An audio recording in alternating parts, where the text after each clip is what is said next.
ВМРО-ДПМН ќе испрати допис до сите амбасади на земјите членки на Европската Унија и до Европската комисија, со кој ќе алармира дека власта ја злоупотребува ЕУ за, како што велат, криминалниот проект со коридорите 8 и 10Д. Тоа што власта и покрај реакцијата на ЕУ дека не треба да се става европско знаменце на законите си тера по свое.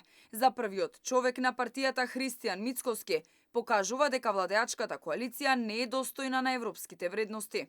Чекам реакција од страна на Канцеларијата на Европската комисија овде во Македонија. Очекувам реакција на амбасадорите кои што се земји членки на Европската Унија. Како политичка партија и пратеничка група ќе упатиме допис до сите институции, не само во Македонија, и до амбасадите во Македонија на земјите членки на Европската Унија, туку и до самата Европска комисија, до председателката, до оние кои што се задолжени да промовираат европски вредности, а овде во Македонија како земја кандидат гледаме на отворена сцена како се кршат тие вредности.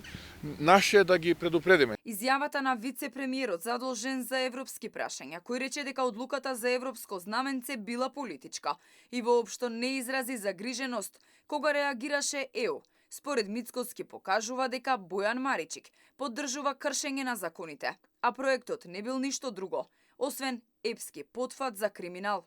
Тој човек веднаш да си поднесе оставка и да замине, бидејќи не е достоен за таа позиција која што ја обавува во овој момент и парите кои што ги троши на граѓаните, односно даночните обврзници во Македонија. Како прво, тој таму е поставен за да ги почитува законите. И тоа е многу важно, и процедурите, а тој пак јавно признава дека поддржува кршење на процедурите.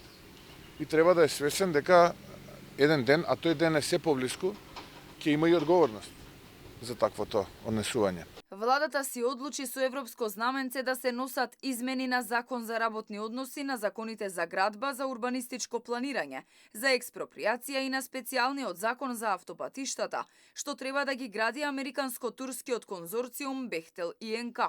Проектот за изградба уште од самиот почеток го следат контроверзии. Се заобиколија закони, имаше проблеми и со изборот на надзор. Според најавите, автопатите треба да бидат завршени за 4 години и 7 месеци.